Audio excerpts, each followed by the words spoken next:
The top 10% pay 72% of all federal income taxes, and the bottom half, 3%. The Democratic Socialists talk about socialism like we don't already have a lot. Social Security, unemployment, Medicare, nutritional assistance, Medicaid, Obamacare, disability, housing subsidies. Again, not against it, just the same question. How can you be soaking the rich and failing the poor so badly? That's Bill Maher laying out the evidence on live television. That final question isn't a trap. It's the entire Democratic Party walking headfirst into a wall they refuse to see. The top 10% shoulders 72% of the burden. The bottom half pays 3%. And the people screaming loudest about taxing the rich are running cities that look like developing nations with a Whole Foods on the corner. But that's just the opening, because Maher isn't here to play nice. He's here to drag the biggest face of the Democratic Socialist movement into the light and dismantle her platform piece by piece. What Maher does next is less a debate and more a political dissection. I would love to have AOC on the show, and Mandami and Elizabeth Warren, but I can't subpoena the guests. And I can't fix that what the Democrats are scared of more than anything else, I mean, obviously besides gluten, is being primaried from the far left, even though most Democrats are not far left. They're mild-mannered and moderate, at least in my bathhouse. If there is one practical thing that Democrats can do right now that would help them regain power, it's never speak to Trump in person. No, I'm kidding. That's stupid. No, it's this. Inspire your moderates to vote in the primaries. Get that base excited. You have the number. There it is. The core argument. Maher said publicly what every Democratic strategist only whispers privately. The party's biggest problem isn't Trump. It's the terror of being primaried by a trending hashtag. Moderates outnumber the far left by a country mile, but they stay home. The loudest voices show up. The TikTok faction shows up. So the people steering the party look nothing like the voters who actually show up in November. His next target is the issue Democrats keep avoiding while their numbers with Latino voters quietly collapse.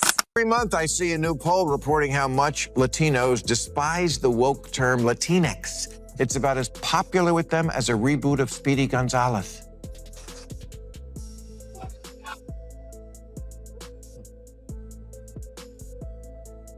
Even the country's oldest Latino civil rights group came out against it, yet AOC keeps defending it, saying gender is fluid, language is fluid.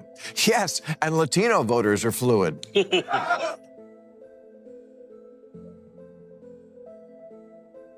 And more of them now than ever are identifying as Republican. There's the finishing blow. Maher doesn't just say AOC is wrong, he produces the evidence. Every poll, every survey, even the nation's oldest Latino civil rights organization has thrown the term Latinx in the trash. The community has been clear and consistent. Stop it. We never asked for it. And AOC's answer is to lecture them about linguistic fluidity. You're instructing an entire ethnic group how to label themselves while they're literally telling you to quit. This isn't representation. It's a Brooklyn brownstone lecturing a construction worker in Phoenix about his own identity. Latino voters were once a guaranteed Democratic bloc. Now they're drifting Republican at speeds unimaginable a decade ago. James Carville knew how to win, and he blamed the Democratic losses this November 2nd on stupid wokeness, to which AOC fired back that wokeness is a term almost exclusively used by older people these days. So that should tell you all you need to know. What?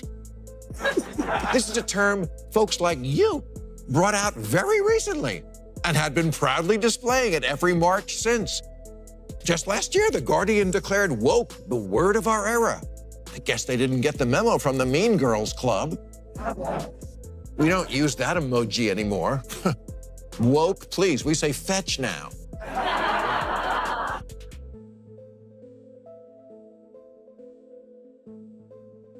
Negative.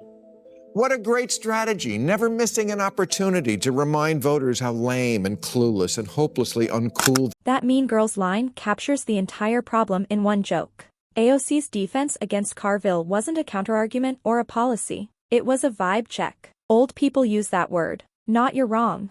Not here's my rebuttal. Just, you're embarrassing for saying it. This is the same movement that chanted woke at every rally for a decade, printed it on tote bags, splashed it across magazine covers. Then the polling shifted, the election went sideways, and suddenly nobody remembers it. That's not a rebuttal. That's a real-time memory wipe. James Carville isn't a Fox News pundit. He's the man who put Bill Clinton in the White House. When he says wokeness cost you the election, you take notes. AOC didn't take notes. She tried to erase the word entirely. But okay, fine. What word would you like us to use for the plainly insane excesses of the left that are not liberalism, but something completely different? Because you can't have that word liberal from us and think it should cover things like canceling Lincoln and teaching third graders their oppressors. That's all your new thing. A more pertinent question to ask about the word woke might be, why in such a short time has it gone from a rallying cry to a pejorative? If the word only made you think of rational, deserved causes like teaching a less whitewashed version of American history, AOC would still want to own it.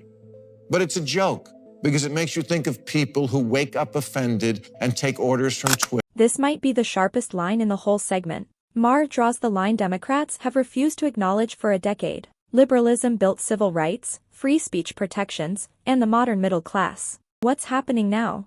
Canceling Lincoln, telling elementary schoolers they're oppressors. That isn't liberalism, that's a Twitter feed with a school board seat. And Maher nails why woke flipped from a badge of honor to a punchline. It wasn't a right-wing conspiracy. It was the cancellations, the pile-ons, the repackaging of common sense as bigotry.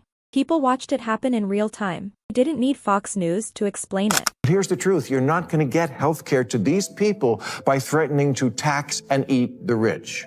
You raise billionaires' taxes, they just leave the state. Or they leave the country. Or in some cases, the planet.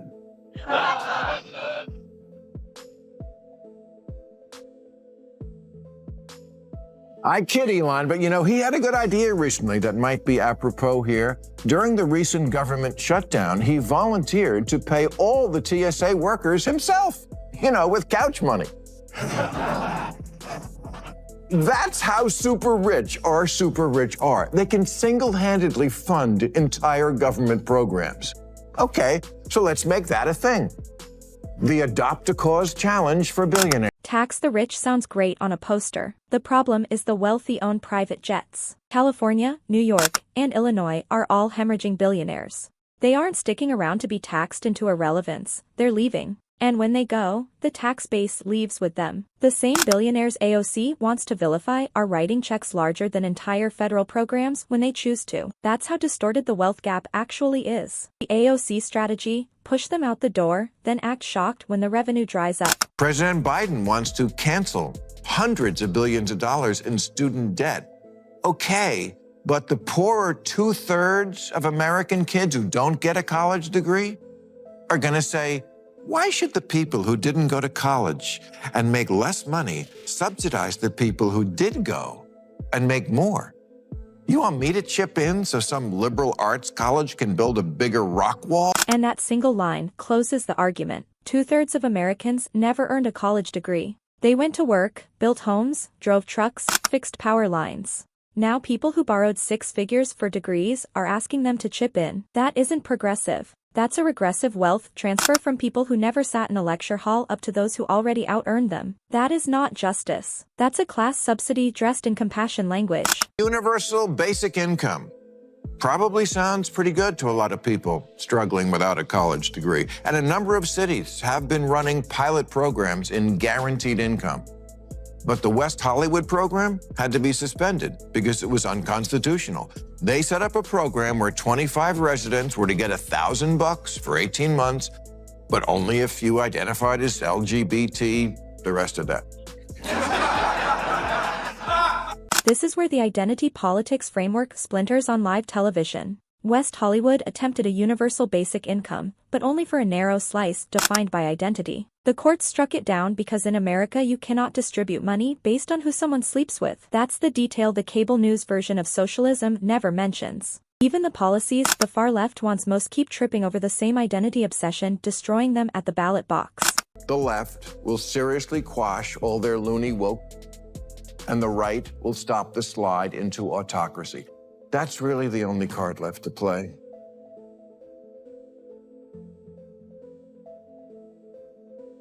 Because The basic problem we have in America is conservatives think the liberals are insane, and they're not completely wrong. And they're not entirely wrong. That's a lifelong liberal saying that out loud. Not a Republican, not a Trump voter. A man who has voted blue for 40 years just told national television that his own side has completely lost the plot. That isn't a soundbite. That's a verdict.